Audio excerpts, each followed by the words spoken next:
What's up, guys? It's your man, Donovan Sharpe, and welcome to the special fitness and nutrition episode of TSR Live. We are brought to you by Gorilla Mind Rush, the #1 non-habit forming supplement for energy, focus, concentration, and productivity. If you guys want to be crazy productive without the crash, go to donovansharpe.com/Gorilla Mind Rush. That's donovansharpe.com/Gorilla Mind Rush. You will also be supporting the show. Okay, let's get right to it, guys. My guest today is extremely knowledgeable in both nutrition and fitness. He is a man of mystery because nobody really knows exactly what he does for a living, not even me. I think I've narrowed it down, guys. I've got it narrowed down here. He's either a kingpin Colombian drug lord, an auto mechanic who only works on maybe Hondas and Acuras, or a kindergarten teacher, and I'm kind of leaning towards kindergarten teacher. They're just based on what I know. All jokes aside, Myron Gaines is joining us today to discuss Nutrition 101. Myron, what's going on, man? How you doing? How are you, Donovan? Thanks for having me on the show. And I'm only a drug lord on Saturdays. That's it. Excellent. So I know when to hit you before I hit the Vegas Strip. Pretty much. So it's been It's been a while since we've been on. And again, for those of you watching, this is Myron Gaines. You guys can follow him on Twitter at UnplugFit. I'm actually going to bring that up here quickly so that people can see. So on IG. I don't have a Twitter. I'm not cool enough yet. Oh, my bad. No worries, man. It's right there on your screen. His website is unplugfitnesslife.com. He is absolutely a fitness coach, 100% legit. He's actually you've actually got a couple of clients that I personally know. So Myron, Nutrition 101. And before we get started, guys, there are a few ways you guys can get your questions answered here. You can put them in the chat or you can call in. Now, there are two separate phone lines here, guys. One is for the general public. That one is 914-205-5356. I'll be putting that number up here shortly. There's also the priority line specifically for patrons and YouTube members. So if you're a patron and a YouTube member, you already know what the priority phone line is. Now, those calls and those questions, that I've got a few questions from patrons from a little bit earlier. I've actually included them into the slideshow. We're going to get to them right at the end. So guys, try to be patient. We're going to get through the presentation. Then Myron will answer any and all questions. Then we'll open up the phone lines. Those calls and questions will be answered first. Okay. Then super chat questions, then the general public phone line, then the questions in the chat. That's going to be the order of priority, the chain of command, so to speak. So Myron, before we get started here, Nutrition 101, why is it that you put together this particular presentation? Because there's a lot of, just like you said, there's a lot of information out there. There's some good information out there. There's some bad information out there. There's some dangerous information out there.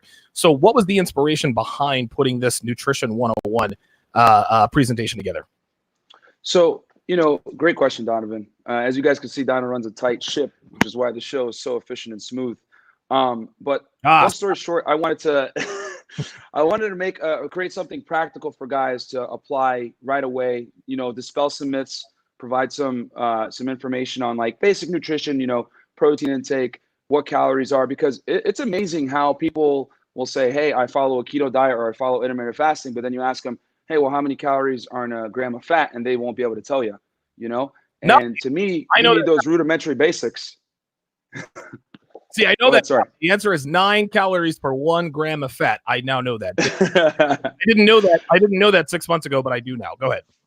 Yeah, and I think that's critical because if you don't have that foundation of, a basic knowledge of nutrition, how are you going to able to properly, lose weight and or eat to optimize performance in the gym? Because at the end of the day, this is all, it's a revolving door to get better in the gym and progress, and nutrition is a cornerstone of that.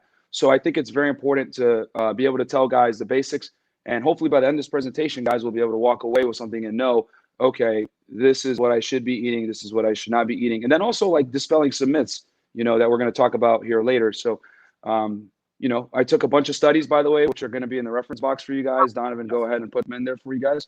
So me and Donovan worked pretty hard to put this together for you guys. So we'll hopefully you guys enjoy it and learn something from it. And at the end of the day, take something away. That's the whole goal. Okay, cool. Without further ado, let's go ahead and get this party started here with Nutrition 101. Take it away. All right. So as with the fat loss presentation, guys, I'm going to start with, we're going to go from the base foundation and then work our way up. So first, let's talk about a calorie, okay? Simply put, calories are a measurement of energy in food. The number of calories on a food label tells the consumer how much energy is in each serving of the given food. And then keep in mind, there's approximately 10 to 20% variance in the calories, on the calories in the label.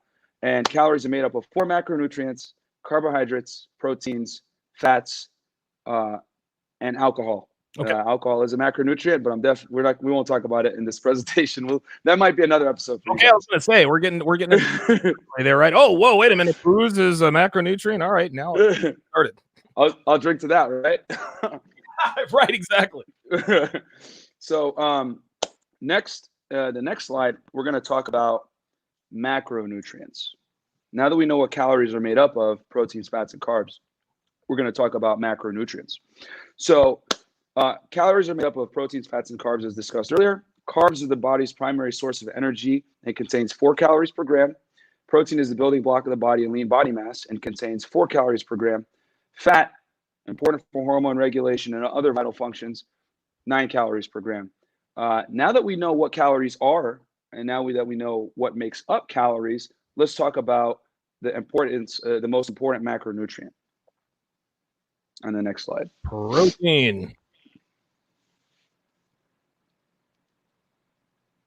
Oh, you see it? Yeah, I can't see it. Just yeah, I see it. I'm sorry. Nope, that's okay. God. I'm blind here. Okay, so guys, protein is the most important macro when it comes to optimizing body composition. Protein has a host of benefits that include building muscle, preserving muscle, recovery from workouts.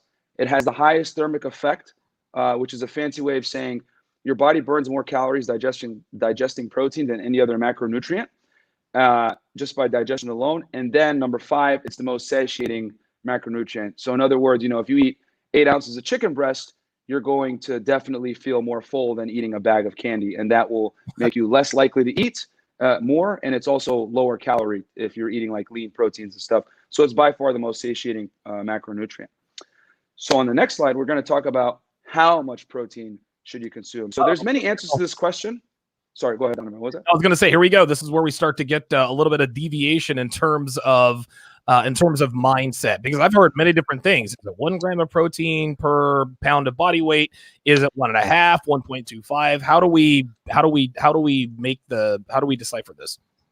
Perfect. That's an excellent question. That dovetails perfectly into what I'm going to talk about. So I'm going to talk about your protein requirements when you're in a deficit and when you're in a surplus, because they do change depending on your goals. And there's a bunch of other factors too that play into it, like your age, your height, your weight, your activity level, your experience level in the gym, etc. But to keep things nice and simple for the audience, we'll do in a deficit and then in a surplus. So everyone's protein needs are different and it should be customized. For practicality, as discussed, I'm going to tell you guys surplus and deficit. So first we'll talk about in a deficit. Okay. How much protein you need. So as you guys know, calorie deficit is when you are eating less calories than you consume per day, which puts you in a deficit or an energy balance net loss, right? So in this instance, protein intake, it's obviously very controversial in the bodybuilding world and evidence-based world, but it is definitely undisputed that during a calorie restriction, protein intake needs to be higher, okay? So general guidelines, I would say 1 gram per pound of body weight is a very nice and even number to use. But with that said, and I would say that's bare minimum, 1 gram per pound of body weight. But many studies show favorable composition results with higher protein intakes. With all the new studies, I personally give guys, I tell them 1.1 to 1.5 grams per pound of body weight on a cut. And this is what I like to call an insurance policy, because more protein is never going to hurt you. Okay. It can only help you preserve more lean mass and or even build muscle during the process of cutting. So I call it like an insurance policy. Okay. So let me ask you this quick question, because I think that so calorie intake, when you're in a caloric deficit, in other words, when you're trying to lose weight or cut, you're saying that your protein intake needs to be higher. Is that correct? Yes. Okay. For sure. Now, is that because protein keeps you fuller longer and keeps you from consuming extra calories, or is it for another reason? Well, that's definitely a good reason why, because eating more protein definitely helps with satiety. And when you're dieting, the hunger definitely kicks in.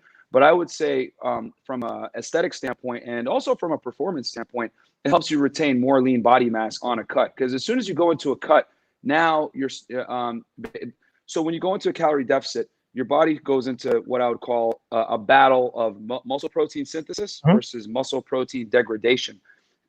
So as long as you're consuming more protein than you're degrading, you're going to be in a net surplus in muscle protein synthesis, and you will retain that lean body mass. So one way to ensure that is to make sure that you're eating enough protein.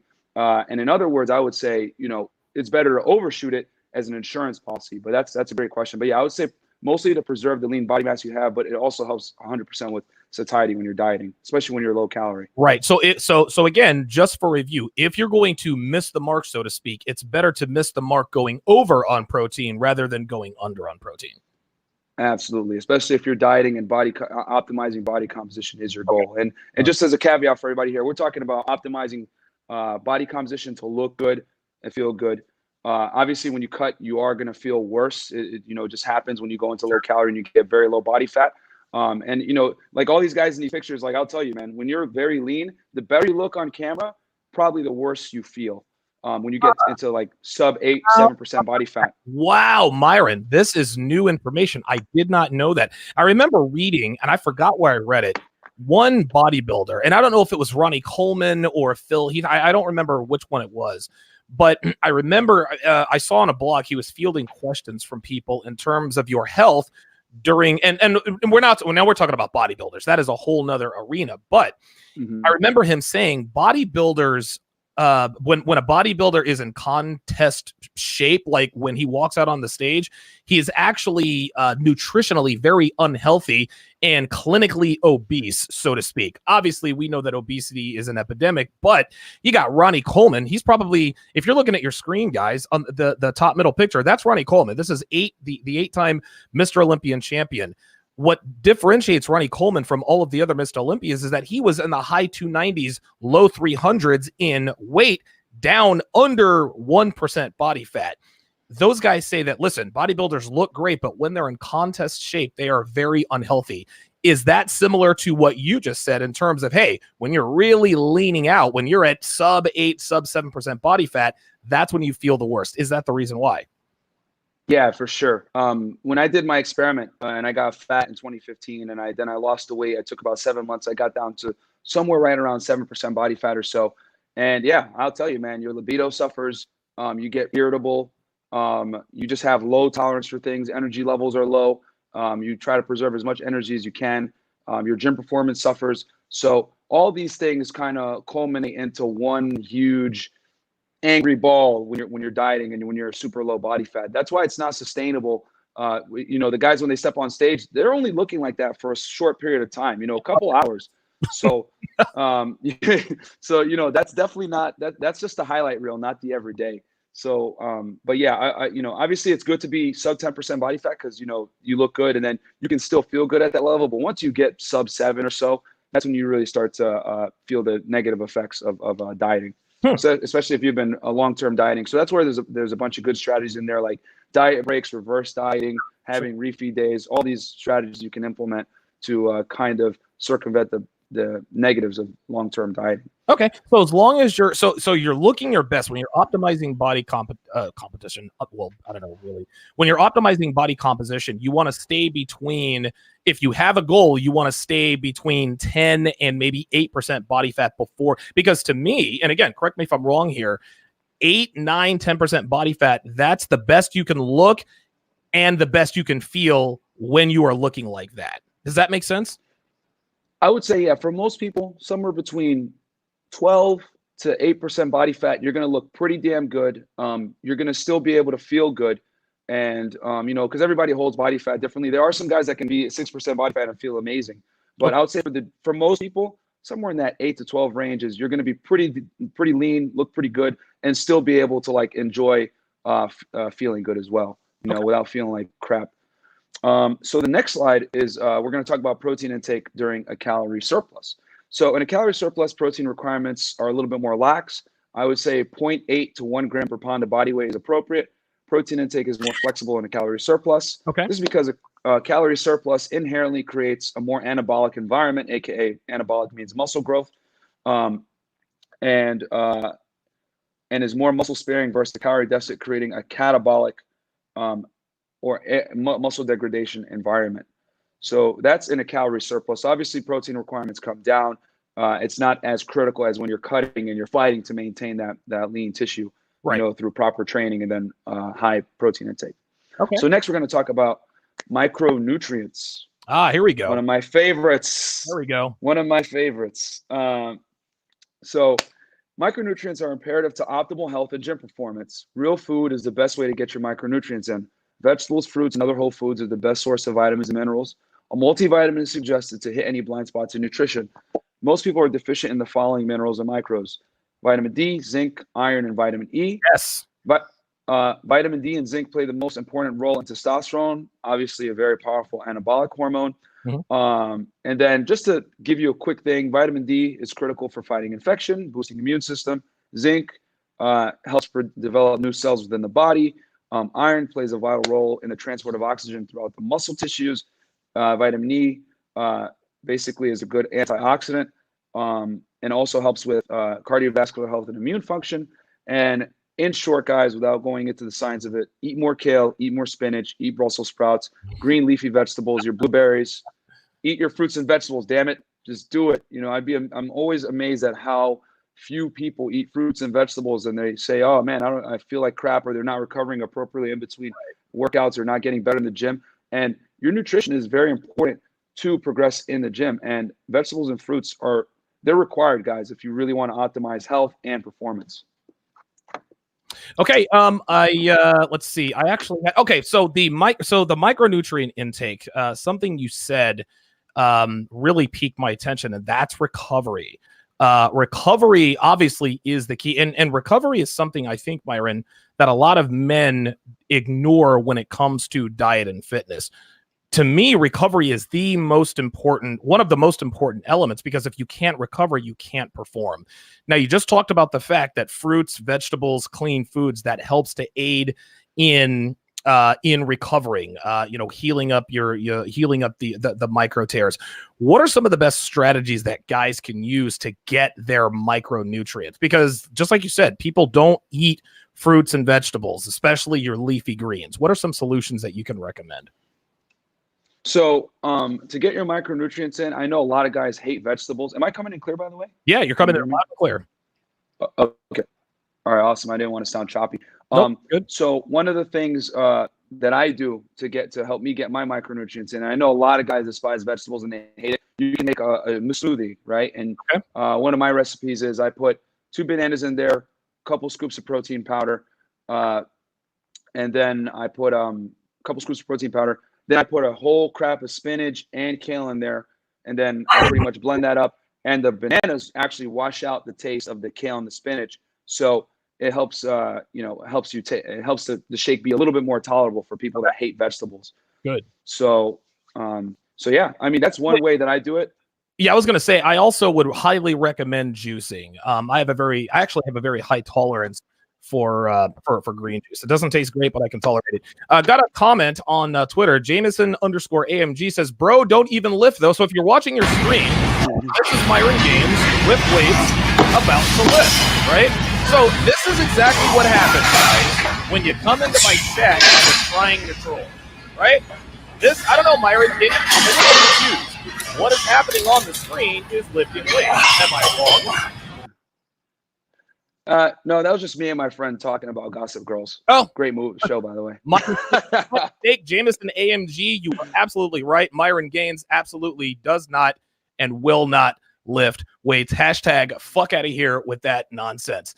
All right, I'm going to bring up. Let me bring up the slideshow presentation so we can continue. That was actually a very good discussion. Getting back to the topic about micronutrients, because I think micronutrients are sort of not a supplement. I think micronutrients help the macronutrients do their job better. Is that a reach, or is that what are your thoughts on that? So the macronutrients are obviously more important because that's the calories that's required. So it's more important. That's why it's macro. And then the micros are a little not as important as the macronutrients, but they're definitely important for optimizing body composition. Good. Getting the best out of your training and being able to recover. And I've always said it. train hard but recover harder, so that when you're recovered, then you can come back in and then train hard again. And it's always that nice little progressive overload where you're taking a step up every, it's a few inches, but you're going forward. As long as you're going forward, that's all you can really hope for in training. And that's why we do it, Of course. So absolutely. But yeah, we're on fiber now. So the next slide is on fiber. Yes. So, okay. Another thing that's neglected is fiber. So dietary fiber has many positive health benefits, such as improved blood glucose and insulin sensitivity, lower cholesterol, improved blood lipids, weight loss, and satiety. I recommend 15 grams per 1,000 calories consumed. So if you're taking in 2,000 calories a day, I would say 30 grams of fiber per day is going to be a pretty good spot for you. And then according to nutrition expert Alan Aragon, focus on making whole or minimally refined foods, a mixture of plant and animal sources, the predominant parts of your diet. So next, we're going to, sorry, go ahead. No, that's okay. Quick question before you move on about fiber. Fiber is obviously found in what we see on the screen. Oats, looks like there's a squash there, bananas, Brussels sprouts, et cetera, et cetera. What about fiber supplements? Because I actually like the Metamucil. No, I'm not 65 years old. Yes, my stool is just fine, but I like the Metamucil because and I actually I do the Metamucil with the fiber pills to make sure that and I guess what I'm asking is this. Is there such a thing as too much fiber, or are you going to end up burning or eliminating it, I guess, for lack of a better term? Well, I mean, yeah, as always, there's, anything in excess is detrimental, right? So I would say, as far as like supplements goes, so with supplements, I always I use supplements from the angle. I look at it like from a business perspective, that it's an insurance policy to ensure you get what you need, right? So, Sure. Like, for example, with micronutrients, if you can't get, your 2 to 3 servings of fruits and vegetables a day, well then, and you've been traveling or you just had a busy day, well then, you can use those multivitamins to help assist and help you get to that, help you get those micronutrients in. And I would say a fiber supplement is very similar, where it's an insurance policy. Now, with that said, you definitely don't want it to be the predominant form of how you get your micronutrient and or fiber, but you want to supplement it with real food, because at the end of the day, real food is always the Sure. best when it comes to, the absorption rate, quality, etc. Okay, good stuff. Good answer. Very, very good answer. Okay. No, good question. Good question. Okay. All right. Here we go. This is where we're going to get the keyboard warriors. So let's do it. All right, guys. So, so obviously there's a lot of controversy when it comes to sugar. Okay. Sugar is the enemy, insulin, all this stuff. So we're going to go over this briefly. And like I said, guys, the studies are going to be in the description box, and I have, me and Donovan separated them for you guys, so you can quickly go and read each article, depending on stuff. And we put a whole bunch of studies just on this for sugar for you guys. Yes, absolutely. So, but I'm going to distill it for you guys. So there's a massive sugar hysteria in the West. There's a gross distortion of sugar in flimsy scientific literature with no strong control factors. All right. And I basically want to say sugar is not the enemy. Okay. Excessive calorie intakes with no exercise is the enemy. Sugar is not more lipogenic than a calorie surplus. And as you guys, if you tuned in before, we all know that a calorie surplus is what makes you fat, right? So with that said, sugar should be limited, but it should not be eliminated. Okay. Okay. Now, the next thing, obviously, people always like to argue is the carbohydrate insulin model of obesity. Okay, aka SIM. That is a myth. All right. So to properly delve into this, what is insulin? So insulin is a hormone responsible for taking glucose from the blood and shuttling it into muscle, fat, and liver cells. Insulin does lead to fat gain, and by association, sugar being a powerful stimulator of insulin release, it gets a bad rap. But the reality is this, guys: protein and any carbs trigger an insulin release. A study actually showed a high protein, low carb meal actually released more insulin than a high carb, low protein meal. Okay. So insulin is spiked regardless, guys. It's not the insulin that makes you fat. It's the calorie surplus. Okay. So there we go. In healthy individuals, insulin sensitivity is heavily dictated by weight loss, exercise, diet, and other factors, not solely on sugar intake. All right. Calorie surplus leads to fat gain, not insulin spikes. despite popular opinion, sugar is not addictive. Obviously, a lot of people like to compare sugar to like cocaine and crack and heroin. And a study on rodents actually showed that extended access to sugar remains susceptible to devaluation procedures, such as the addition of a nauseating inducing agent, whereas cocaine and heroin addicted animals continue to pursue the drug despite negative consequences. So what they basically did was they took some rats, they gave them sugar, and they put something in there that would make them sick. The rats stopped eating the sugar, but when they did the same thing with cocaine and heroin, the rats still went to consume the cocaine and heroin. So that is true addiction. There you go. There you go. Yeah. So cocaine and heroin are obviously highly addictive, scheduled, I don't know, whatever narcotics, right? And I get that people, and some people like to say, Myron, that sugar is addictive. I'm addicted to sugar. I used to say this all the time. I'm addicted to sugar. And listen, I've got a sweet tooth like nobody's business. I absolutely love sugar. But when I don't eat it, I'm not having withdrawal symptoms, right? I remember there was one guy who did a YouTube video. He was from the South, I think. And in North Carolina, they drink a lot of sweet tea. Well, they did this experiment where all these people stopped drinking sweet tea for like a week. And dude, the weight loss was like 10, 15, 20 pounds within like 2 or 3 weeks. But people reporting, I'm starting to get headaches and this and that and the other. And what they had to explain to these people is that's not a withdrawal symptom of addiction. That's just your body adjusting to not taking in as much sugar. So I think the reason why they say, well, sugar is addictive is just to keep people away from sugar. But sugar, just like you just said, it's not addictive. It's very enticing, right? It's very easy to eat. It's very easy to overeat, but that doesn't mean that it's an addictive compound. Yeah, no, for sure. And so in the fitness industry in general, and nutrition world, etc. So people don't want to do the work. I just can't say it any more blunt than that. Like, guys don't want to sit there and count calories, eat nutritious food, go to the gym and train consistently. They want to be able to blame something, right? Yeah, of course. And sugar often gets a bad rap, like, oh yeah, sugar makes you fat. Sugar does all this. Yes, sugar is definitely, when consumed in excess, can definitely mess you up. But it is not the sole issue. The real problem you're fat is because you're not exercising, you're eating like crap, you're not drinking enough water, you're not sleeping. You're eating in a calorie surplus. All these other factors are much more potent in the reason why you're fat versus the sugar. Because you can be in a calorie deficit and eat gummy worms all day and lose weight. Now, do I suggest that? Absolutely not. Of course not. But still a calorie. Listen, you and I, this is our first conversation. You said, look, you don't have to eat certain foods. You can eat McDonald's, you can eat fast food. As long as you're in a caloric deficit, you can eat what you want and still lose weight. Not recommended because, of course, that kind of food makes you feel like shit, but you'll still lose weight. Absolutely. And that's the reality, is that calories in versus calories out dictates weight loss and weight gain. And then these other things come second. Now, to optimize performance, to feel good, optimal vitality, etc. Yeah, you shouldn't be eating, high fructose corn syrup every day and everything like that. But at the same time, if you're out with friends, it's a special occasion, you want to have a piece of cake, live life, man. It's not going to kill you. You know what I mean? Anything it's got to be in moderation, right? So from a practicality standpoint, 50 grams of fructose per day on the high end for sedentary adults is fine, according to Alan Aragon, the very respected researcher in the evidence-based community when it comes to nutrition.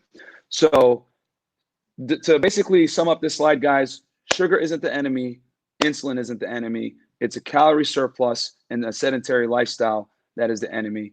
But with that said, obviously don't run around eating high fructose corn syrup all day. You know what I mean? Real quick, I want a quick detour. So Reggie Richmond in the chat, whom I've never seen before, says, dang, you get more views when you talk about women. Well, yes, I do. But one thing that we continually preach here in the red pill community is that taking the red pill, it's not all about women. And don't get me wrong, I love my viewers and I love my audience. But the guys who are watching right now, like, dude, you've seen my shows, Myron. I'm into the triple figures consistently. Every time I go live, 1,000, 1,500, the highest amount of viewers I've had, 1,700 viewers, right? But the 109 people here in YouTube, Facebook, Twitter. I don't see those viewer counts. The guys who are in here right now, those are the true red pillars, because they understand that the red pill, not really about women. Yes, understanding women is crucial to living the red pill life, but at some point along the way, Reggie, and you're probably a new red pill guy, so I'm not going to be too hard on you. Somewhere along the way, you realize that it's not just about women, right? So what you'll find, Reggie, is that you'll have guys come in here when I talk about women and say, oh, this isn't all about women. You guys are pussy beggars, this and that and the other. Then we get guys like Reggie who say, well, dang, you get more views when you talk about women. You can't really win for losing, but this is I try to run a balanced YouTube channel. Yes, 90 to 95% of my subject matter is absolutely about women, because that's why most people tune into my videos. That's why most people find the red pill. Women is the bait. Then we get you in here. We say, listen, we'll teach you how to be good with women, but you need to take care of these two things first, which is fitness and nutrition, and then, of course, your financial side. And that's why I have Aaron Clary on. So, yeah, I absolutely do get more views when I talk about women, but I don't really give a shit about getting more views. I give a shit about helping men, and helping men is what I'm about. And nutrition and dieting and exercising and lifting, that's one of the main ways. That's one of the main ways that you can help guys. And I'll tell you this. You change your body, you change your life. It's a cliche. I talk about it all the time. But, dude, the guy who knows all about women and all the pickup lines, if he's in shitty shape, he's not going to do as well with women as a guy who looks like maybe Myron. So this is exactly why I talk about these things. So it's not all about views all the time, Reggie. You got to understand that. Okay, let's go ahead and go on to the next topic. Yeah, and to steal a quote from my boy Jonathan from Modern Life Dating, make muscles, make money, learn game. You know, it's about improving yourself on a complete level, guys. It's not just about chasing women. It's being the best version of you. And that's why we're doing this, bringing you guys this information, you know, creating a balanced content so you guys can just improve. So, all right, so sodium and potassium. Okay. Sodium is a vital component of nerves as it stimulates muscle contraction. Sodium also helps to keep calcium and other minerals soluble in the blood, as well as stimulating the adrenal glands. Potassium is an essential mineral needed to regulate water balance, levels of acidity, and blood pressure. Potassium and sodium work together to transmit messages in the nervous system and to regulate the contraction of muscles. So when you train, if you're low on potassium or sodium, you're going to notice that your pumps aren't as strong. And that comes from this. So sodium and potassium should be taken in as closely together as possible, 1-to-1. Consistent sodium intake is important to minimize water retention from the hormone aldosterone. I always mispronounce that, which basically regulates water balance, the hormone that regulates water balance. And then spikes or decreases in intake will lead to water retention. Drink more water when you're obviously consuming sodium. 2 to 5 grams for athletes is generally recommended, but this varies per athlete, activity levels, and other variables like where you live, etc. So it's highly variable. 1.6 grams is generally recommended for African Americans and hypertension subjects. And in summation, for healthy adults, healthy active adults with no kidney issues or hypertension, higher sodium diets should cause no issues if you don't have some pre-existing issue. And then next slide is water. Okay, let's get into water. As I drink from my gallon. So I'm gonna keep this simple for you guys. Drink water to the point your urine is almost clear all day. If your urine is yellow, you're fucking up. Just keep it simple like that. One study actually showed your 1 rep max on a bench press dropped by they did a study and they mildly put someone in a dehydrated state, and their 1 rep max on a bench press dropped by 7 kilos. Woo! So wow, yeah, just for being mildly dehydrated. So that's how important it is. So let me ask you this: Is it important to drink water before you lift? Yeah, for sure. I don't. When I go to the gym, if I'm like pissing yellow when I get to the gym, I'm kind of like mad at myself because I know that I haven't set myself up to succeed. You know, and I know that you're always going to perform better in a hydrated state than a dehydrated state. You know, unfortunately, because your muscle is made up about 70% of water, so it's very important. It's critical. Okay, stuff. So water is very important. You say so a gallon of water a day. That I've heard this all over the place. So start drinking a gallon a day, or do you try to work up to it? So I would say, you know, build yourself up. Carrying around a gallon a day is great because it gives you a visual representation of where you need to be, and it keeps you accountable. For people that are like kind of new to to adopting this lifestyle and prioritizing water intake. But urine color is by far the best way to see if you're properly hydrated or not, because someone that lives in Alaska that works a sedentary job, his water requirements are going to be much less than the guy that's in Miami doing a roofing job in the hot sun all day. So, you know, I guess you could say, hey, carry a gallon around the day, but like everyone's water requirements are different. So I would say the best way to gauge is by far urine color. Okay, very good. I was going to say now here's an interesting comment in the chat here by Steve Johnson. I'm actually going to put it up here. He says, add electrolytes to your water, just a drop or two. It massively helps with rapid hydration. Drink more if you live at higher altitudes. What are your thoughts on that? Because I've heard of this before. Yeah, I mean, electrolytes aren't going to hurt you. You know what I mean? It's kind of like an added insurance policy. And, you know, he obviously, yeah, if you live at a higher altitude, your water intake changes. So, you know, that's why it varies so much between person to person, geographic location, what you do for employment. If you're like a, you know, construction worker versus working a sedentary job at an office. So, yeah, definitely. It doesn't hurt to put electrolytes in your water. Okay. All right. Very good. Okay. Moving along. All right. So application, guys, here are the takeaways, hopefully that you guys can apply today, and some of the sticking points. No food is bad, only in large doses. Moderation is key. I suggest 80% of your calorie intake come from wholesome, healthy foods that are not refined. You know, your fruits, your vegetables, your lean meats, etc. And a general way to think of this is when you go to the grocery store, shopping on the perimeter, these are the type of foods you want 80% of your diet to be. And then if you look at the ingredient label, it's one to two ingredients. That's a pretty good indication that that food is minimally refined / processed food. I like so the other it's when you shop on the perimeter. And when he says shop on the perimeter, that means don't shop in the middle. The stuff on the outside of the grocery store, these are your meats, your cheeses, your fruits, your vegetables. And what you just described, Myron, that's clean eating. And clean eating is simply never eating processed foods, right? So eating potatoes, steak, chicken, eggs, that's clean eating. Doritos, cookies, bacon, that's not eating clean. That is still a processed amidal. Did I say amidal? Jesus Christ, what am I, a fifth grader? Those are processed animal products. I just wanted to clarify that for everybody. Yeah, so for sure, you want 80% of your diet to come from these minimally processed foods. The other 20%, guys, live life. You want to have a piece of cake. You want to go out to dinner with your girlfriend or your wife or your friends. Go for it and enjoy life. But you definitely want most of your food to come from these healthy sources. Next is no diet is superior to another. Oh, here we go. Adherence and sustainability is the #1 factor when it comes to diets and overall nutrition. Drink enough water to urinate all day to optimize performance. And then I would say eat 2 servings of fruit per day. Blueberries are a great option if you're like on a low calorie diet, for example, or blackberries. And 3 to 5 servings of a green leafy vegetable, your spinach, your kale, etc. Okay. So I think is there, and then so Instagram, Unplugged Fit, and man, and then unpluggedfitnesslife.com. As Donovan said earlier in the show, I think we're going to open it up for questions now, right? Yeah, we're going to open it up for questions now. We're going to open up the phone lines, 914-205-5356. I've actually got a couple of questions from my patrons. I didn't get any questions on the YouTube side because I only have 5 YouTube members. But let me go ahead and pull these up here quickly. Give me a second. Oh, there it is. Come on. There it is. There we go. All right, good stuff. Okay, so question number 1 comes from David Levy. He asks, what are some effective techniques to curbing and ultimately stopping unhealthy cravings? I know that having a steady schedule helps, and therein lies a bit of an issue for me. I'm a student, and I have a job where there's no strict shift structure. I might work 2 night shifts and an evening in a week, then 3 evening shifts the following week.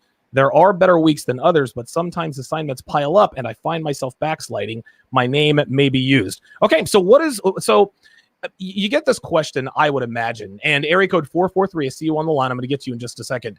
There is something to be said about working a crazy schedule. You hear that people who work night shift or swing shift have a much harder time eating clean, eating healthy, avoiding bad foods. What advice do you give to David Levy, who clearly has a fluctuating schedule at all times? So it looks like this is a 2-pronged question. So first he's asking, how does he curb unhealthy cravings? I would say unhealthy cravings, you got to do it nice and slow. Just like when you're dieting and you're trying to lose weight in a sustainable manner, if you have like a craving or like some kind of like food that you just can't go without, slowly start cutting it out. Start getting smaller and smaller portion sizes over time, to the point that you can, start eliminating it from your diet if you have unhealthy cravings. If I knew the food, I might be able to give a little better answer there. And then as far as a crazy schedule goes, so I completely understand that. So when you have a crazy schedule, there's two things you can do. And I've always said this, failing to prepare is preparing to fail, right? So you can either take one day a week where you're preparing all your meals for the week and you meal prep, right? Which can be time consuming, can be annoying. Or if you have the expendable income, I actually recommend getting a meal prep service. In at least in the United States and a bunch of the, Western countries, I know you have viewers all over the world, meal prep services have kind of exploded as far as like, business wise. And I think that's a great option if you're busy and you don't want to cook, that you can basically hire these meal prep services. They send you 10, 15 meals a week. And then most of them, good ones, they'll tell you what the calories are on there with the macros. So that will definitely help you with when you have a crazy schedule as a meal prep service, if you have the expendable income. And or if you don't want to do that, then you can meal prep like on a Sunday or one of your days off and just have all these foods ready and bring them with you to work so that you're prepared, so that you're less apt to make mistakes. Okay, very good. So meal prep, if you have the expendable income, a meal prep service. I also think that you have to make your food mobile. I would recommend buying maybe an oversized lunchbox or cooler to keep your food in. That way it's always on hand wherever you are, whatever time it is. You see, guys who are in unbelievably great shape, you always see them eating their own food. And this is because they keep their food with them at all times. 9142. Go ahead. And then one more thing I was going to add. I just thought about this when you brought that up. So, now with that said, the third option, obviously preparing your own food, hiring a meal prep service, or the third option, which is the last, is most of these chain restaurants do have healthy options nowadays. Okay. Even McDonald's, they have a grilled chicken sandwich. Sure. Chick-fil-A has a fruit option as a side, Chipotle, etc. And all these restaurants have nutrition calculators to some extent. So you can still track what you're eating, getting these things on the menu. So there's always healthy options with a lot of these chain restaurants, but you don't want to be relying on that. You know what I mean? But that's another option as well. Okay, very good. All right, let's go to the phone lines. I've got area code 443. Area code 443, you are on live with Myron Gaines. Go ahead. Hey, Donovan. Hey, Myron. How you guys doing? Doing good, man. What's up, brother? How are you? Thanks for calling in. Yeah, man. Long-time listener, first-time caller. Heard you guys' last show together with Myron. Just had a question regarding intermittent fasting and insulin. Okay. Basically what I heard was that intermittent fasting will increase your insulin output and kind of metabolize some of those sugars and kind of help you in your cutting goals. Anything on that? Okay. So insulin sensitivity, a lot of the times, assuming you're like a healthy individual, insulin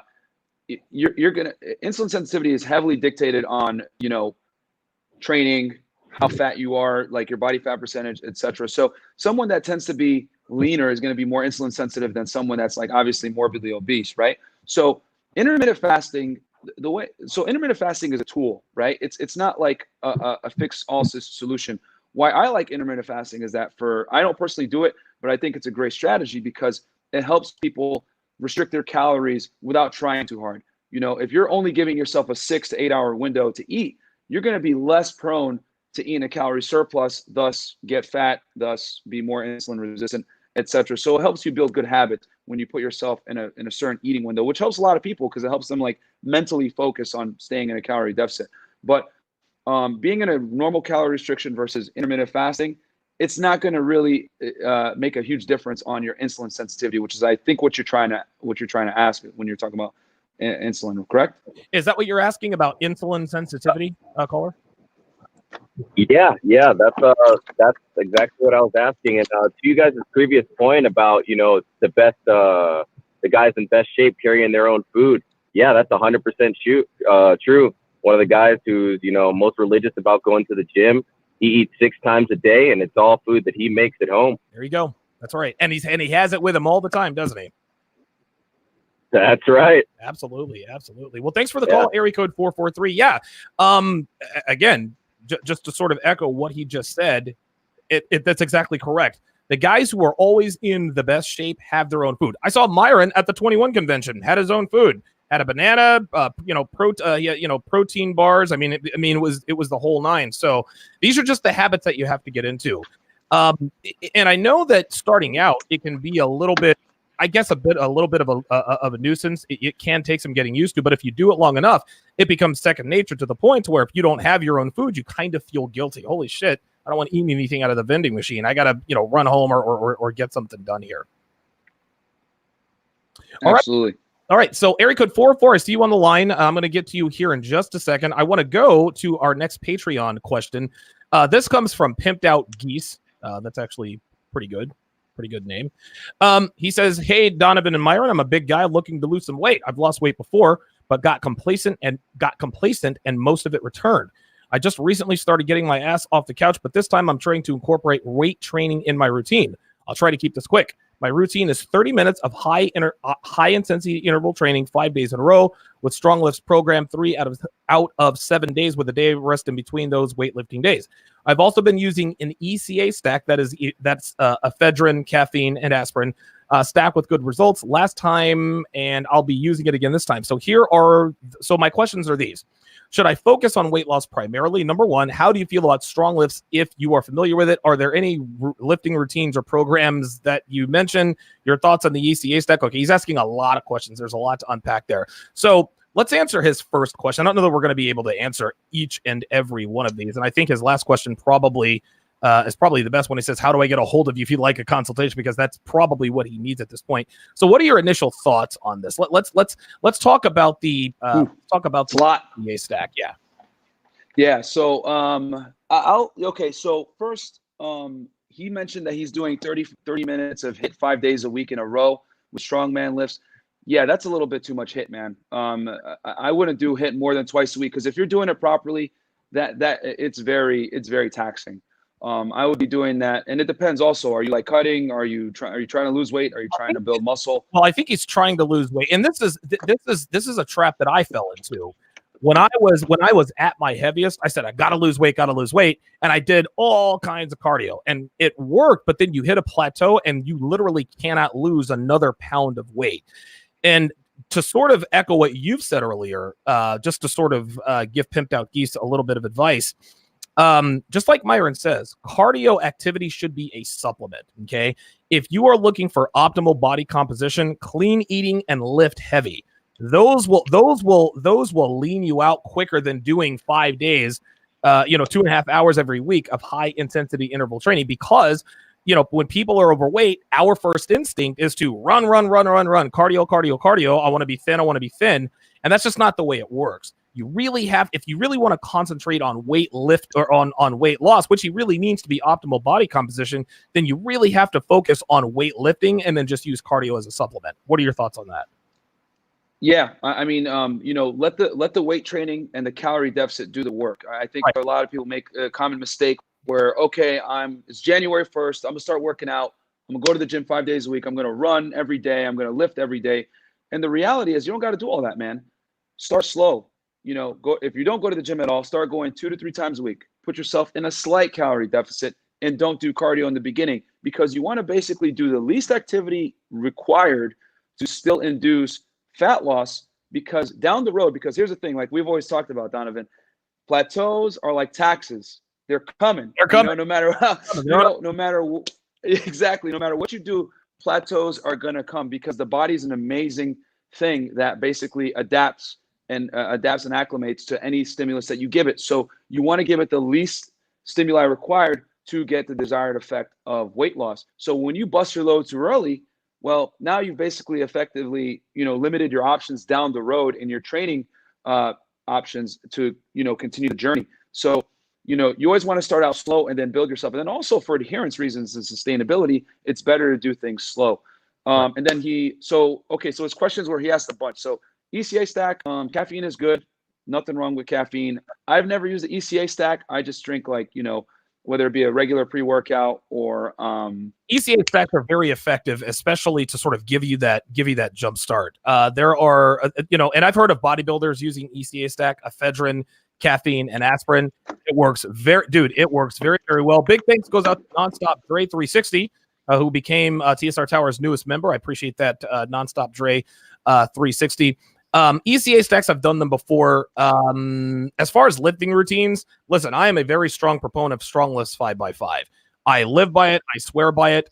Thanks to Myron, I've actually added some other lifts to it, and I'm going to be hopefully adding some more after I get my gym built. But those are my thoughts. So I guess to answer, if you could sort of kill two birds with one stone here, ECA stack and lifting programs and routines. Yeah. So as far as strongman's great if your goal is, to get stronger. And we did on our last podcast, me and Donovan, feel free to check it out, guys. Hypertrophy 101. We actually talked about rep ranges that build muscle. And we basically found that anywhere between 6 to 35 reps can stimulate the same hypertrophic response as from both, spectrums of the rep ranges. Now, for practicality reasons, is it best to train strongman all the time if your goal is hypertrophy? I personally would say no, because it's so taxing to lift super heavy weights. When you're working like over 80 to 85% of your 1 rep max, you really start to get fatigued. And that's what they found in the studies, is that the guys that lifted the super heavy weights, though they built as much muscle as the guys lifting the lighter weights, they were noticeably more taxed at the end of the study. Right. So, it's a long game. So I would say if you enjoy the strongman, and you have the proper programming, then absolutely do it. It's going to help you build muscle as well. But, from a longevity standpoint, you want to switch things up periodically as well. So yeah, that's my answer to that for as far as strongman. I think hit me up, dude. It's Unplugged Fit IG, or, just DM me, and then we could talk a little bit more, because I know I'll probably have some questions that I need to ask. Yeah, absolutely. And this is why Myron is good, because it's always good that he specifies, listen, I'll give you the broad answer, but if you really want a good answer, I really need the details, because no two answers to questions are exactly the same for two people. And here's another thing. Your body works very differently at 275 pounds than it does at 255 pounds. You know what I mean? Like, that's how sensitive your body is to its weight and its chemistry. So what might apply now may not apply a little bit later on. Big shout out goes out to Modern Life Dating. He said, I thought I was the only one who knew Geese Howard. Come on, man. Dude, Terry Bogard. Shout out to Jonathan, man. Shiranui, dude. Jammin, Howard, Lord Lockhart and all that stuff, man. All right, very good.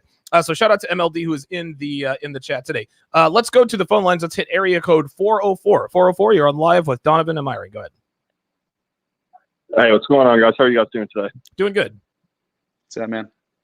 Yeah, so I just got 2 questions. My first question is there any difference in quality between a plant-based nutrition and animal-based protein?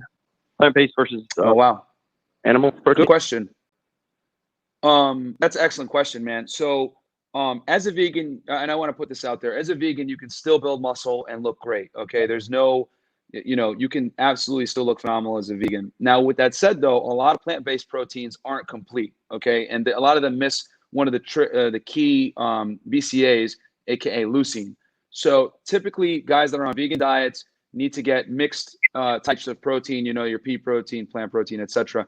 And typically their protein intake needs to be a little bit higher than someone that's animal-based. Does that mean that someone that's plant-based can't make as much gains as someone on an animal-based? No, not at all. You can absolutely make just as much gains. It's just that you have to be a little bit more cognizant. And typically I would say, as an insurance policy, again, I'd up my protein intake if I was a vegan, just to ensure I'm getting the necessary leucine content to trigger muscle protein synthesis, it's one of the key elements to trigger the recovery process, which is leucine, which is, very available in animal protein, but it's a little bit harder to find in plant-based proteins, but it's still there.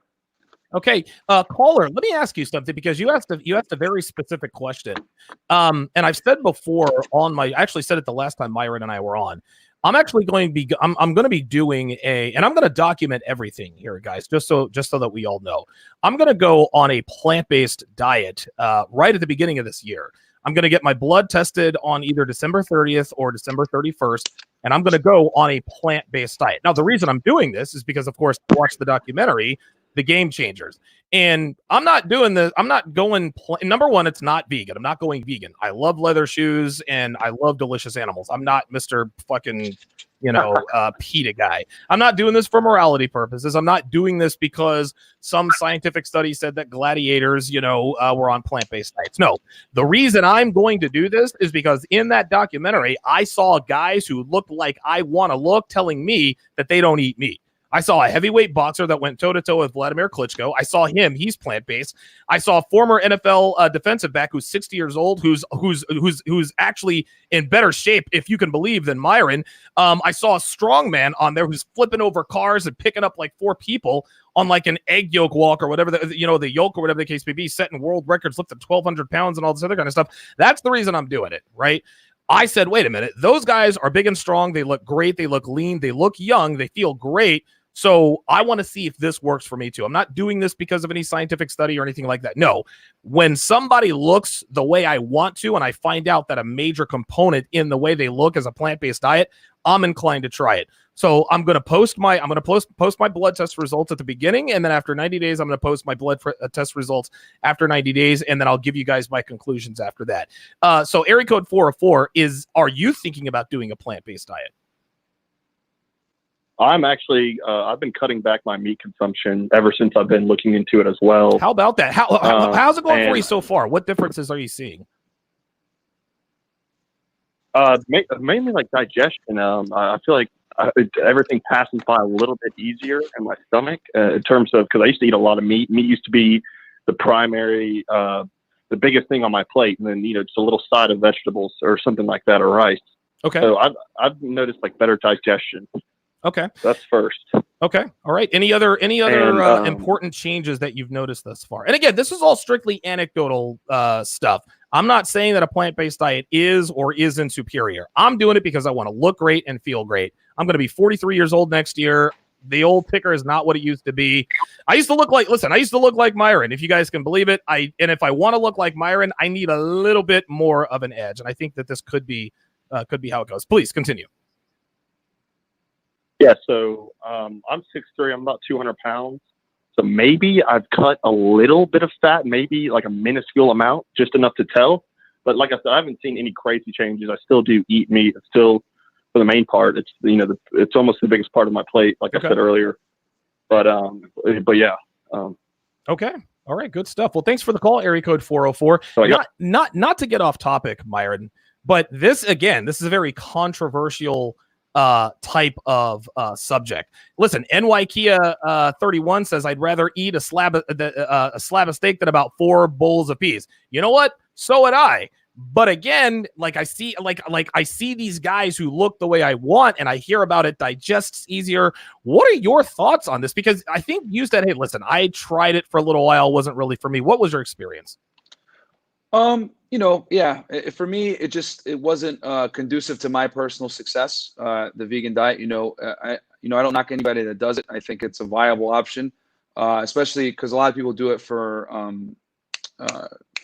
ethical reasons, which I totally understand and respect. They love animals.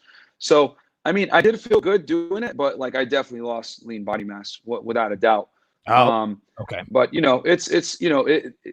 my thing is, whatever you can stick to that you feel the best doing is the best diet for you, because everyone's different. So yeah, I mean, if you end up doing it and your blood work comes back better, you feel better, then yeah, man, I'm all for it. It's all about personal goals and achieving it through whichever means. So we've got a little bit of pushback here. He says, look up the Rogan Experience episode where they had the director of Game Changers and a critic of it dissecting it and refuting the propaganda in it. Listen, I don't give a shit about the studies. I don't give a shit about the statistics, guys. And oh, by the way, the guy that refuted it, he's a skinny fucker, right?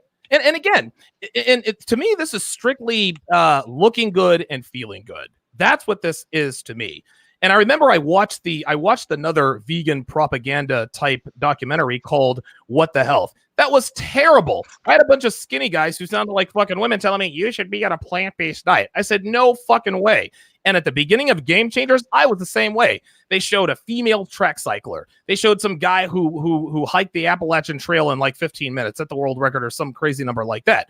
I wasn't in. Then I saw this heavyweight boxer from Philly punching a fucking heavy bag that took Vladimir Klitschko to 12 rounds. He lost in a split decision. That guy said he didn't eat meat. I said, well, wait a minute, hold on. And then I saw an Olympic heavyweight weightlifter. Then I heard that Nate Diaz doesn't eat meat. I'm hearing all these things from these high performance athletes. To me, that's not propaganda. I don't give a shit about the facts, the studies, whatever the case may be. That's not propaganda. To me, that's pretty hardcore evidence. I'm not looking at paperwork. I'm looking at the way guys look and hearing about the way they feel. And again, if this works for me, great. I'm going to tell you guys all about it. I'm going to say, listen, this is what worked for me. This is how I did it. I'm not going to endorse that, but you cannot be closed-minded when it comes to your health. You just can't be. We know a lot more now than we did back in 1919. That's a fact. So listen, if you don't want to, if this isn't something you want to try, I'm not going to knock it, but don't come into my chat and tell me that it's propaganda. There are dude, half the Tennessee Titans defense were meat free, and then they made the playoffs for the first time in like 15 years. Now, obviously there were other factors involved, but the results speak for themselves, and it has nothing to do with facts or studies or statistics or anything like that. I saw high level athletes telling me, hey, I stopped eating meat and this is what happened. So that's what I'm going to do. Yeah, I mean, it's always worth a try, man. It doesn't hurt to try. Nope, I totally get it. Okay, let's go to the next question here. So Victor wants to know, yo, Donovan, what is your view on going organic? I don't know that I would qualify. I don't know. I mean, what do you think? I'm gonna assume that he's talking about, when he says organic, he means like buying like organic like fruits and vegetables and stuff like that. Not worth it. Just get the regular stuff. They still put pesticides on the of course, on the organic stuff. So okay. I wouldn't spend that extra money to go organic. I mean, unless you have like the expendable income, then go for it. But I wouldn't I wouldn't very good. Prioritize that. So Darius Thurman with the $10 super chat, I appreciate that. I'm about 275 pounds, 200 pounds non-fat, 27% body fat. My goal is 235 with body fat percentage under 15. He says, should I eat over 200 grams of protein within my caloric deficit? There's a lot of different answers on protein needs. Very good questions. Yeah, so I would have to ask you more questions, like, your training experience, age, all these other things, to give you a proper answer. Obviously, the protein numbers I gave are general guidelines, but like everyone is different, based on their goals, current body fat percentage, and honestly, you said 200 pounds when you said, yeah. So yeah, I would have to like actually see, but the general guideline of 1 gram per pound of body weight is a very good like baseline. Yeah, you know what I mean? Listen, Darius, when you watch this on the replay, we actually covered this right around the very beginning. When you're in a caloric deficit for the purposes of cutting, which it sounds like you're doing, 1 gram of protein per pound of body fat, give or take a gram or two in either direction, but right around that, I think could certainly get you to where you want to go. Very good question there. And listen, if you have any further questions, hit him up. He's on Instagram at UnplugFit. And then, of course, his website is unpluggedfitnesslife.com. You guys can hit him up there as well. Let's go back to the phone lines. Area code 469. I think this is Big Brandon in the motherfucking house. Brandon, what's going on, brother? My man, Donovan. What's going on, brother? How you doing, man? Nothing much, man. I was listening to the show, and you know how I love it whenever you gentlemen talk the good health stuff. Yes. And everything. And I was wanting to come back to the gentleman that said about the game changers. On the Joe Rogan show, they had both the director and the critic on the show, and they both found out that the critic misinterpreted a lot of his information and lied, so to speak. Wow. So if you want to do a plant-based diet, be my guest to try it and do exactly how you said that you're doing it. Now here's the thing, Brandon. I totally agree. And what this comes down to is this: the reason why, and guys, and listen, bless your hearts, guys in the chat, we're very resistant to change, right? Like, I get that. People took the red pill. This is a big change. This is why a lot of people don't absorb the red pill, because it's a whole new way of thinking. I'm not gonna say that you're a bad person if you don't try it. But here's what this comes down to: you don't want to give up chicken and steak. You don't want to give up bacon. Look, I get it. Like, steak is fucking awesome. Nobody wants to give up eating meat. But again, at my age, I have a little different perspective. I'm 42, about to be, I'm going to turn 43 next August, right? I'm always looking for a way to look better and to feel better. And if I have to, if I have to give up meat to do that, then so be it. Now, what I'm going to do is I'm going to see for myself. Who knows if the Game Changers was correct? Who knows if it's not? But I'm not going to base my nutritional decisions based on what other people say. I got to try it for myself. I have seen and heard enough anecdotal evidence and seen people that I want to look like telling me, hey, listen, I stopped eating meat and this is why it helped. So I'm going to give it a shot for 3 months. If guys want to try it, that's fine. If not, that's fine too. But I understand why guys are resistant to going on a plant-based diet or not eating meat, because steak is awesome. Like nobody, like there's no question about that. What are your thoughts? Well, I'm going to be totally 100 with you. I have been on a plant-based diet going into year 5 now. Wow. At one point, my brother, I weighed in at 520 pounds. What? Right now, I weigh 335 pounds. Wow. So holy shit, man. Yeah.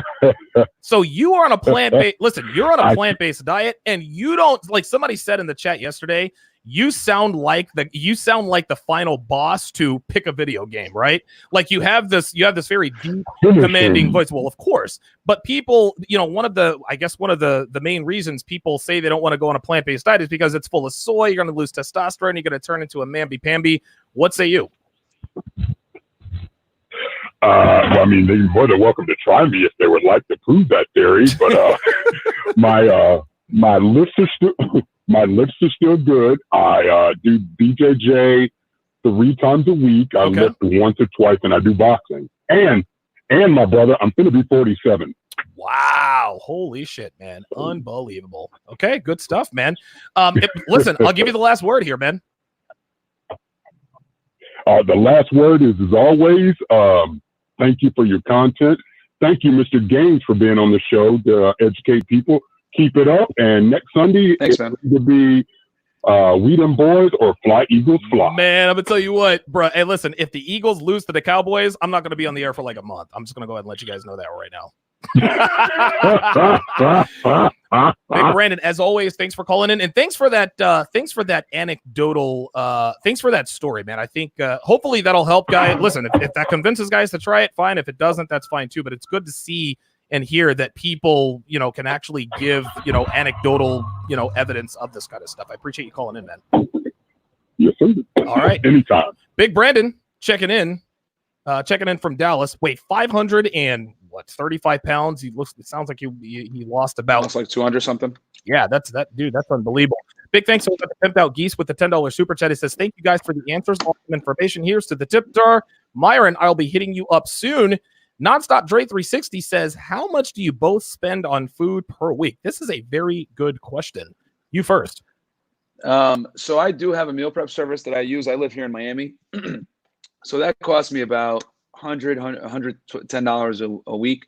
And then I supplement that with like having vegetables and fruits in the house at all times and protein bars and, yogurt. So like foods that I can and a lot of protein powder, just foods that I can supplement. Like if I want to make a quick shake or I want to get a little bit of protein here, or pre-workout meal, etc. So I have these things around, but I would say probably around $400 to $500 a month, I would say. Okay. All right. Yeah, I'm right around in that area. Obviously that doesn't count the the food that I'm eating, like when I take out my lady. Got a comment here from Deep One for Thought. This is actually very interesting. This is exactly what I said earlier. He said, I don't see how a vegan diet is sustainable for most people. Only for so long can you eat just veggies, soy products, and carbs without the delicious taste of meat for so long. See, here's the thing. For lunch, I'm having a plant-based burger, okay? I've had a plant-based burger before, and it was really fucking good. Now, to your point, Deep One for Thought, you can't replace a steak, right? And people who are on a vegan diet or are on a plant-based diet, they don't completely deprive themselves of meat. I'm thinking maybe twice a month, they'll go to Outback Steakhouse. They'll have some, chicken wings and some kookaburra wings and eat a nice big porterhouse steak, but then they're right back on the vegan diet. But again, when you say you don't see how it's sustainable for most people, dude, listen, if you like looking good and you like feeling good, you weigh the reward with the consequence versus reward. Okay, listen, and I can actually listen. You could actually say, hey, listen, I don't know how people stay away from sweets. You can only eat healthy food so long before you miss the delicious taste of cookies and ice cream. Well, now you have a choice. You can either eat cookies and ice cream and slow down your weight loss and your fitness goals, or you can refrain from that stuff, or just eat it in moderation and stay on track. So and again, like I said, I'm not telling anybody you guys have to do anything. What I'm saying is that do a little bit of research, man. Like, there are some really, really good plant-based, non-meat vegan products out there. And like I said, I'm going to have a burger. Dude, TGI Fridays has a great meatless burger. Unbelievable. I had that with some fries. It was unbelievable. So guys, listen, do what you want. All I'm saying is don't knock it. Listen, it's what they tell black dudes before they start messing with white girls. Man, why are you messing with white girls? What do they tell them? Nigga, don't knock it till you try it, G. Like, listen, you got to try it first. Like, don't come to me and tell me that it's not sustainable if you haven't tried it. That's all I'm saying. That's all I'm saying. The vegan diet is like white girls. You have to taste and see. That's the best way I could put it. Oh, man. Hilarious. Listen, one could probably argue that white girls are probably not too sustainable. I'm probably not the best. You know how that goes. I actually have a couple of other questions here from chatter earlier. I didn't want to leave those guys out. So Eric Extraordinaire, I'm going to post this in here. Eric Extraordinaire wants to know, does he drink milk? That's a very good question. Yeah, I mean, if you want to drink milk, no problem. It's not really, there's a bunch of people out there that say dairy is terrible for you, but if you enjoy it, you can fit it into your caloric requirements. I don't see a problem with it. Okay. All right. Very good. I personally don't drink milk. Oh, he's asking me if I drink milk. No, I personally don't. Okay. No, I personally don't. I thought he was asking if he could. No, I personally don't. I've heard that dairy can be very bad for you. I've heard that dairy can hinder your recovery efforts. Again, we have plant-based butter in our fridge. I drink almond milk. Dude, there's dairy-free ice cream, which is unfucking believably awesome. I ate like a half a tub of that the other night, which was probably not the best thing in the world to do, but there are options out there. What have you heard about dairy being bad for you? Why do people tell us, hey, don't eat or drink dairy, it's bad for you? Why is that? So I would say dairy is almost in the same camp as sugar. It's kind of demonized because so many people don't react to it well. Like me, for example, if I have like a lot of dairy products, like I'll notice like my skin isn't as like I'll get like a pimple, or I'll feel bloated. So me personally, I don't consume it. I have low-fat yogurt, but that's not that often. But everyone reacts to it differently. It's not necessarily bad. It's just that people have different reactions to it. So I think if your body, if you don't have issues with it, it's not going to kill you. It's not going to do anything bad. But it's kind of the same camp as sugar, where it's like demonized. Okay. But it's but yeah, it's not bad. It's okay. Not terrible. So Kyle Mitchell, and I think you guys have met him before because you guys are around the same. He says those plant-based burgers are not healthy. It's processed plants and full of fats. Donovan, do what you want, but I personally have a fish and vegetable diet, and it works for me. So again, different strokes for different folks, right? Yeah. Fish and vegetables. I mean, and listen, you can't go wrong with fish, as far as I'm concerned. I've heard that fish is very good for you. Good lipids, fatty acids, things of that nature. Pug Dad with the $5 super chat says, stay away from sugars as much as possible. Alzheimer's is diabetes of the brain and is caused by the abuse of sugars over decades. That probably explains why I'm losing my mind. I appreciate the $5 super chat. So earlier in the show, Full On Double Mamha wants to know what your opinion is on the golden years of bodybuilding before steroids. So in other words, what's your opinion on bodybuilding? I don't know, back in the 1920s and 40s before steroids were introduced, at least officially in the 50s. Yeah. I mean, Luke, I think Sandow, that whole camp, they were pre the steroid era. No, man, it's great. I'm personally a fan of, the Arnold era with Frank Zane and all those guys obviously they were using drugs back then, but I thought that was the most aesthetic era as far as bodybuilding goes. I'm not too much of a fan of this Jay Cutler / Ronnie Coleman era, though I do respect the fact that to get that huge takes a ridiculous amount of dedication. But it takes a lot, dude. It takes a lot. Listen, there's a price to be paid for that. Have you seen Ronnie Coleman lately? Do you know what he looks like when he walks? I have. Dude, he walks Yeah. about 90 years old, man. So, but Yeah. you were to ask Ronnie Coleman, hey, Ronnie, listen, man, if you knew then what you know now, would you have still done what you did? He would say 100%. He would say, yeah, buddy. You would have probably, yeah, exactly. You know? Only you would. You said, yeah, buddy, for sure. So Reggie, yeah, no, so that's what I like.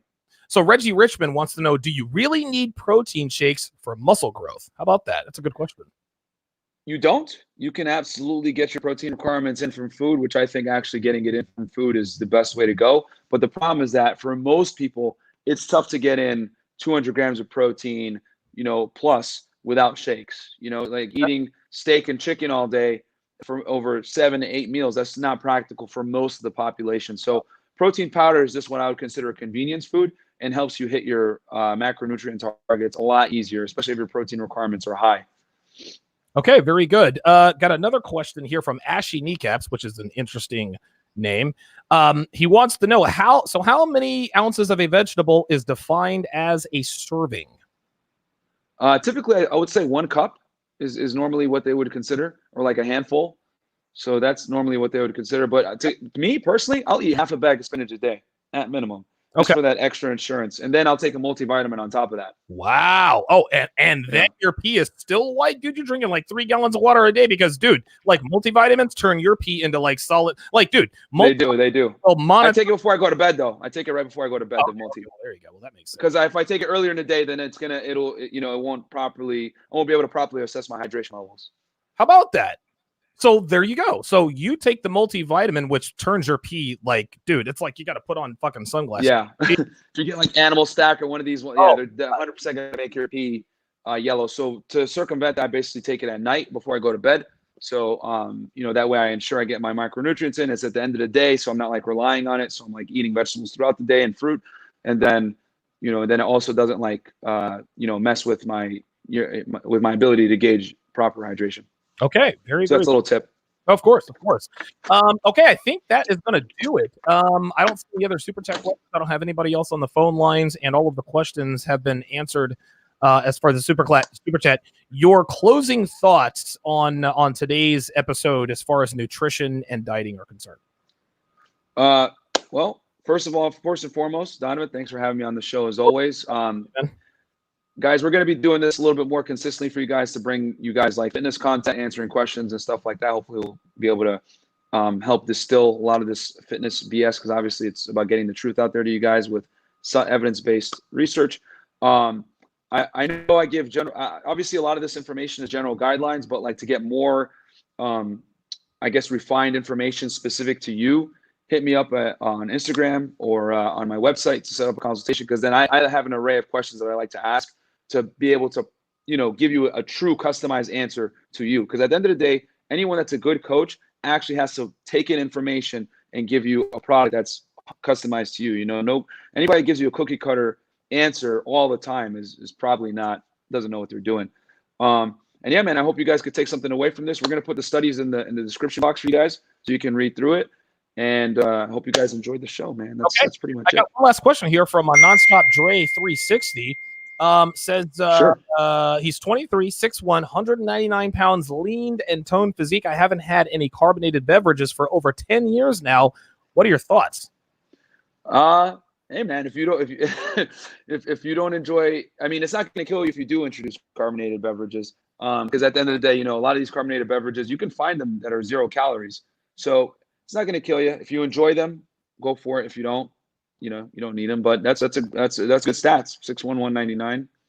I think damn good stats. Yeah. He's definitely ripped. I think a good answer in terms of, hey, should I eat this or should I stay away from that? So what you're saying is, if you like it, eat it, enjoy it. Just don't indulge in it. Don't overdo it. And as long as it is within your caloric needs or your caloric intake, you're okay. Always be 100%. Yeah. Always be cognizant of how many calories you're eating a day. I suggest everyone track. If you truly are serious about losing weight or optimizing body composition, you've got to track your calories, because what doesn't get measured doesn't get managed. And I've always said this: when people want to lose weight, it's just like getting in a car. When you get in a car and you're going to a destination you've never driven before, what's the first thing you do? You pull out your phone, you turn on the GPS, right? Right. So if in your fat loss journey, you've never been lean before, or you're trying to get a physique that you haven't attained before, why would you not track what you're doing? Because when you don't track what you're doing, then you're basically kind of just freeballing it. And like, you don't know when you do make a mistake, you're not able to go back to the drawing board and assess, oh, well, I'm not losing weight anymore. I'm going to cut 100 calories. Okay. Yeah, dude. BK from the Rockies says, bruh, please make a YouTube channel in the future. Listen, man, I've asked him to do it. I asked him to do it. Listen, Myron says he loves being a kindergarten teacher by day, Columbia trafficker by night. He says that's the story, and he's sticking to it. So I think Myron loves what he does for a living, and so we're not ever going to have. He probably won't have a YouTube channel, but I will try to have him on as often as possible. Myron, again, thank you very much for making time. Donovan, thank you today, man. This was very, very informative.